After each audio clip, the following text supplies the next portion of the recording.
Hello and welcome, my name is Byron, and today, in the cabinet on its egg, we're going to be talking about differences over metallics with contrasts and shades. And I'll also cover glaze medium, which is a really cool product from Vallejo and a few other companies. Not exactly the same as Citadel's mediums, but it's a really, really useful one. We're going to show you them side by side over the same shield, painted in the same way, so you can make decisions about what is stronger or weaker for whatever you have in mind. We'll also arm you with the information, the fundamentals, so you can make a decision about mixing them and how to get the most out of either one of them, just in terms of how you apply it with your brush, how much you use, and also what way up you hold your model. Trust me, that is huge. It makes a massive difference to just how good your washes can look in particular. I'll use the word washes and shades interchangeably. I've been doing GW painting for a while and they used to call them washes, which was a far better word than shades because shades mean something else, as does contrast. Citadel are stealing our vocabulary. Anyway, I know which one I prefer, probably the shades. I'd be really interested to know which one you preferred. We've got some similar content from a while back on this, which shows it in a really wide variety of ways on Chaos Shields. Feel free to check that out afterwards. And hopefully this video showing everything in the same video, literally side by side, will allow you to make better decisions what you want to use for your army in the future.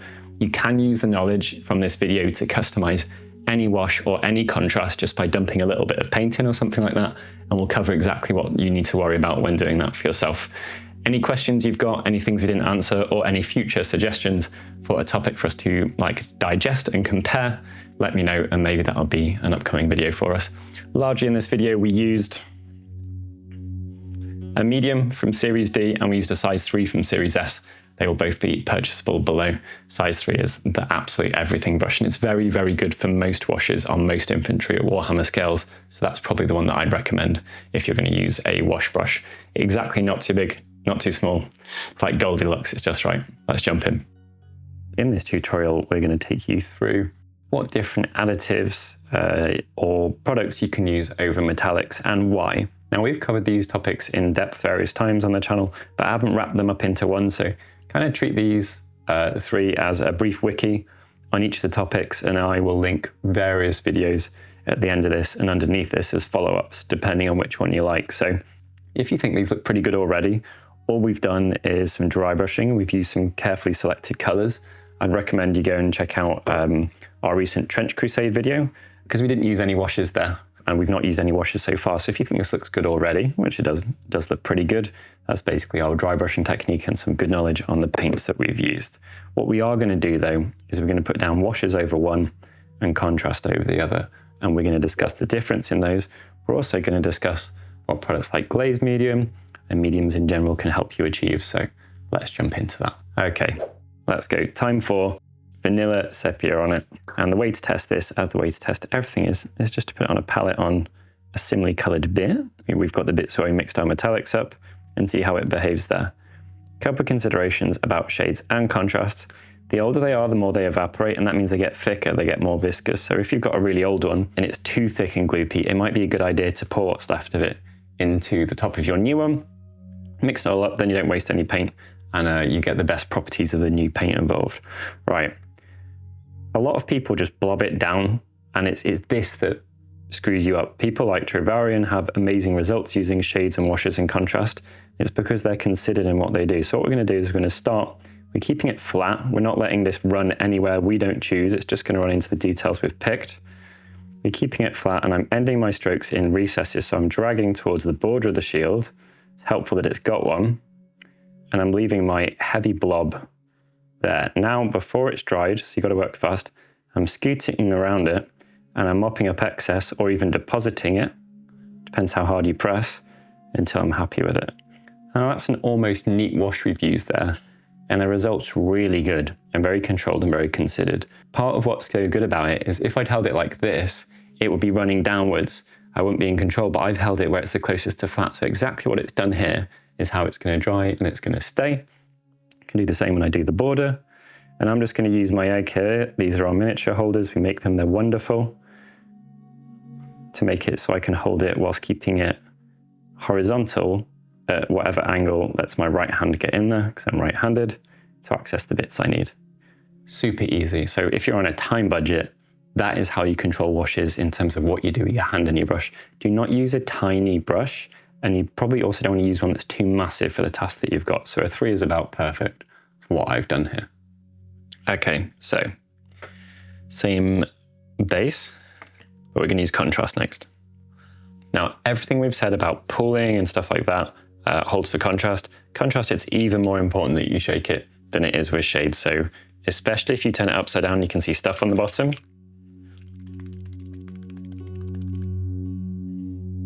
It needs even more. I'm going to shake this off camera. Right. Because this one has some settling issues, I'm actually going to, normally I'd take it out the lid, but the lid's got some sediment in there, so I've taken it out the body. And this is going to do some crazy stuff to what we have. It's not going to be as focused on the recesses. It'll just hit things generally, and especially the raised areas will be more greatly affected by this. So what I'm going to do in order to try and control that a little bit is put some Lamy medium in there. You could use contrast medium if you want. So now I'm going to carefully take from the bit of it that's been, like diluted quite carefully. So all the same principles, keep it level. We want to be working quite fast. One brush of this might do it. Yeah, look at that. So it's going to color all of it. What it's also going to do is this is going to make our metallics less shiny. The shade's semi-transparent, and this kind of puts a very thin amount over everything. Obviously it puts more where it pulls. All right, we still have the mopping to do, but this is going to make our metallics look a lot less shiny. So it might be that we could have used less. But I'm just going to carry on mopping and mopping and mopping until we've got an amount that we're happy with. Don't want it pulled anywhere too much.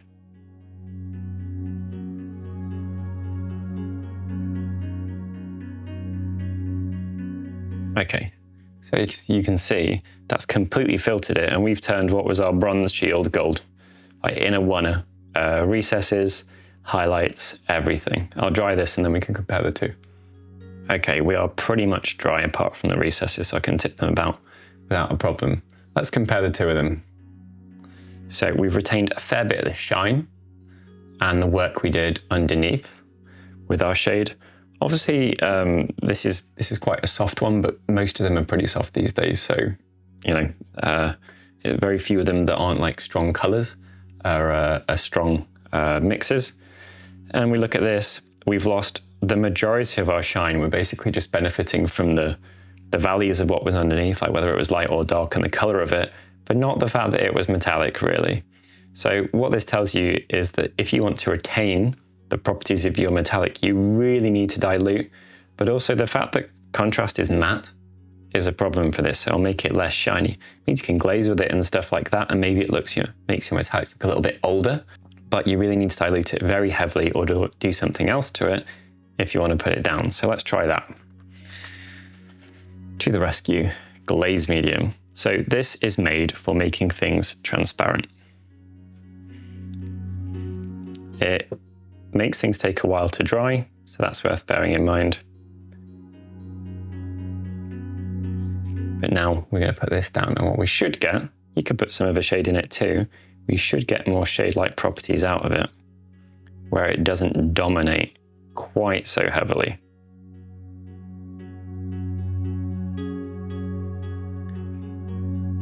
There we go.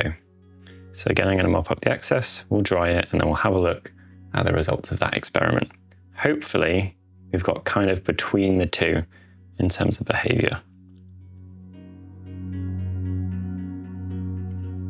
Okay, as predicted, we've got to deal with the drying times being really slowed down with a glazed medium, even blasting it with a hairdryer, but it has done exactly what we wanted. So this was a little bit too much. Maybe it's not, but for what I wanted, that was a bit too much. I wanted to retain some of the work from underneath. This has kept it, so that is a really nice middle ground. You've got here the three sets of properties being transparency and color and thickness from just using a shade. Kind of an all-over filtering effect from using the contrast, and also a very obvious matting. We've lost the shine there that we had there. And then in order to try and counter that from the contrast, we've used glaze medium.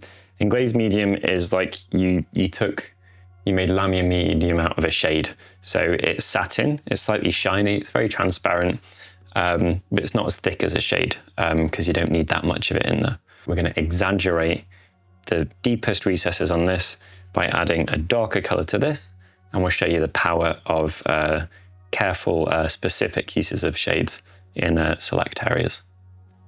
I just tried washing my dish in my paint water, which is what I normally do. You can see it's kind of like panning for gold here. This is what is the stuff that does the work in contrast that you can see that's been left there.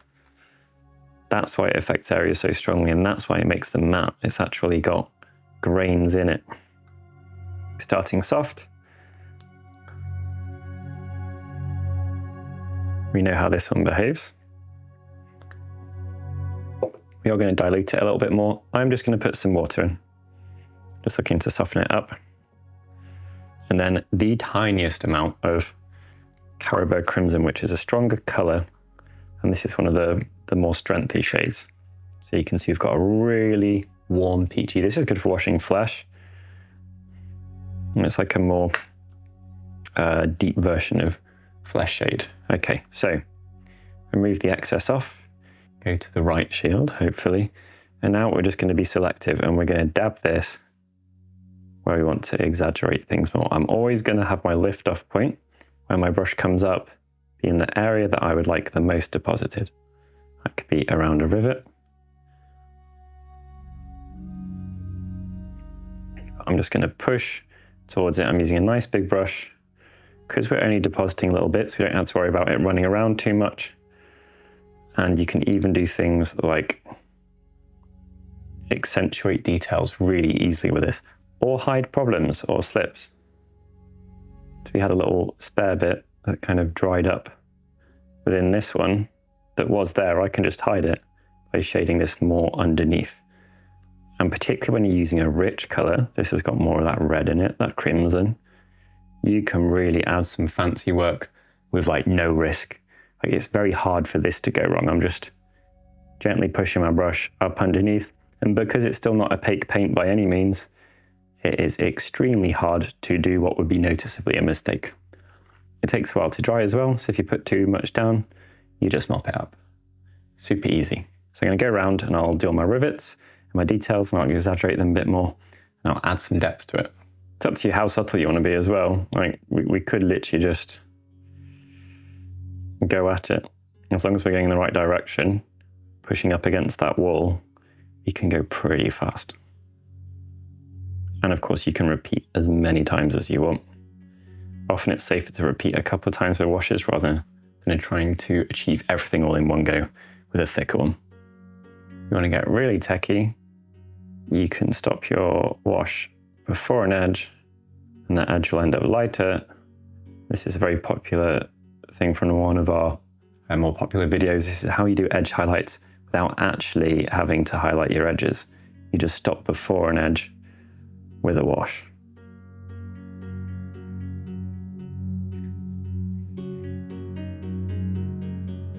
If they're really thin, you can use them just to gently bring an area to a different color. So if I could darken all of this lower section ever so slightly by doing that. We enhanced our shade. How do we enhance our contrast? Well, my problem is that we took away our metallics. So we're going to put them back in. It's essentially just a complete repeat of the final dry brush that we did when we were working underneath the contrast. Just that again, so we're going to be careful. Make sure that our paint is leaving easily, but too much is not coming off. And we're just going for the very edges. Just the tip. Super careful. See how little came off there?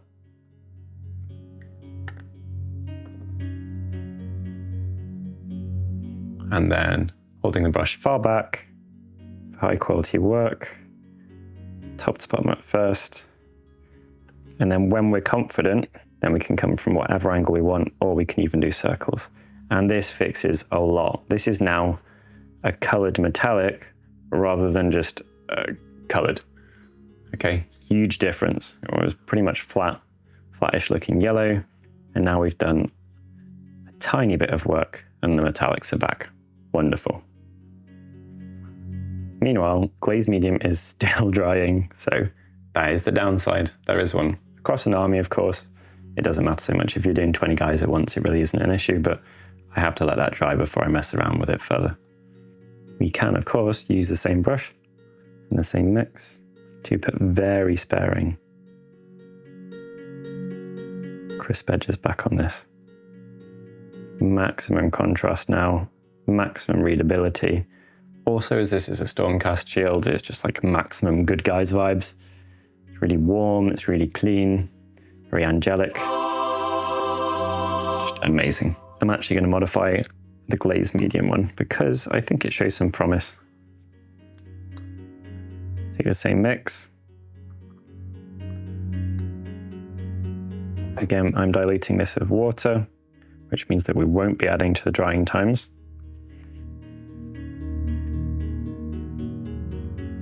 Test it somewhere first as ever. Yeah, I think we're good. Okay, I'm going to do exactly what I did on the previous one, and we'll see where we end up. Might be a bit too red, actually. Yeah.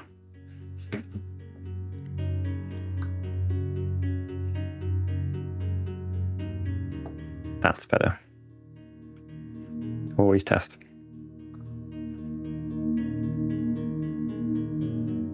Put it all over and that'll set the surface back to slightly more shiny, which would be really helpful for us in terms of making this look metallic, not like a slightly tinted, weird middle ground. Okay, so we turned out really well, just repeating on the shades one.